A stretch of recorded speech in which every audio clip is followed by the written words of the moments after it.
Hey guys, what is going on? Welcome back to the channel as we continue talking about 1980s horror films and the year 1981. Now, today we're going to talk about a film that I did review here on the channel a few years ago, but it's a nostalgic film for me. So, after watching so many films in the last few years since that initial review, what do I think now? Am I still wearing the nostalgia goggles for this film, or am I seeing it a little bit differently now? Now, I remember when I saw this film, I was probably about 10 years old and maybe a little too young to watch it, but nonetheless, I saw it. And all I remember as a 10-year-old kid is how much of a crush I had on Linda Blair in this particular film. Absolutely loved her. Had a big, big crush on her. Now, she plays Marty. Now, her, along with some other fellow pledgers, are trying to join a sorority, and they're about to be locked in overnight to the crack of dawn at the Garth Mansion, where a father, 12 years prior, murdered his family. One of the bodies was never discovered.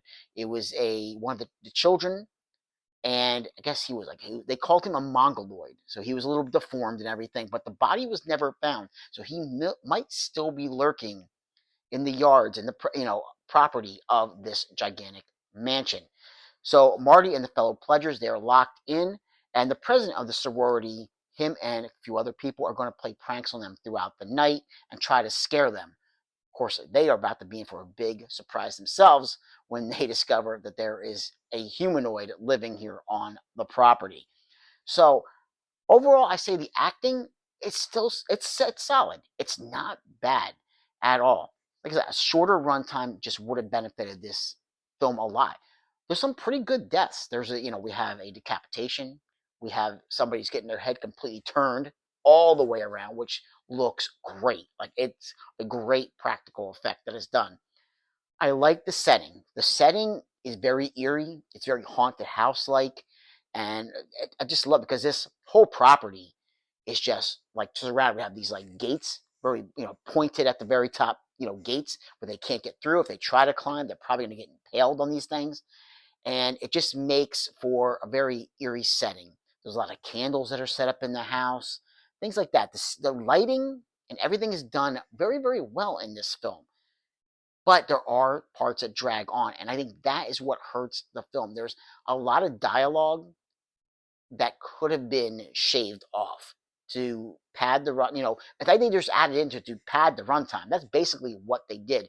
There are some other thing, like I said, dialogue and just the interaction with some of the characters just seem like it's put there to pad the runtime and get it to be a little bit longer, where it doesn't have to be.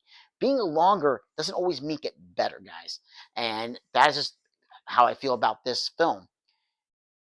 Because when you get to those things and there's long out when two characters just like getting to know each other, you have Marty and the other gentleman that she's interested in the film, when they're like talking, getting to know each other, it just seems like it drags and drags and drags. And it seems like it goes on way longer than what it really does. And the other gentleman, the other girl they're locked in with them as well. Same thing kind of with them. There's just things that are thrown in there really that don't benefit or add to the film. We're there, it's a horror film, guys. We're there to see the deaths. We want to see the kills. And like I said, the decapitation's done well. The head spinning, the head turning is done really, really well. And like Linda Blair, she is a great scream queen. Jamie Lee's the top.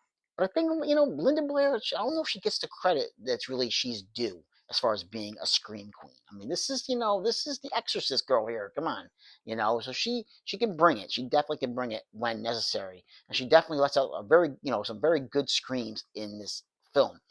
But overall, I think it's still a good film. I just don't. When I take the nostalgia goggles off, I don't think it's as good as I remember it being.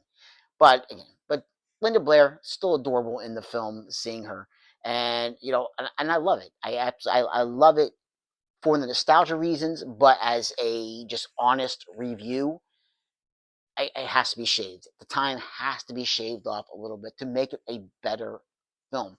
But still worth checking out. You can catch it. It's on Amazon Prime if you haven't seen this one. And I think for the kills and the setting alone, I think that makes it at least worth checking out and watching, because we have some like fog rolling in at certain parts of the film, and yeah, it adds to the eeriness of it. So yeah, guys, I mean, if you like I said, nostalgia wise, it's awesome. Realistically, it could definitely change a few things here and here and there to make it be a little bit more cohesive. So guys, like, subscribe, and comment if you get the chance, and I'll catch you in another episode. Take care.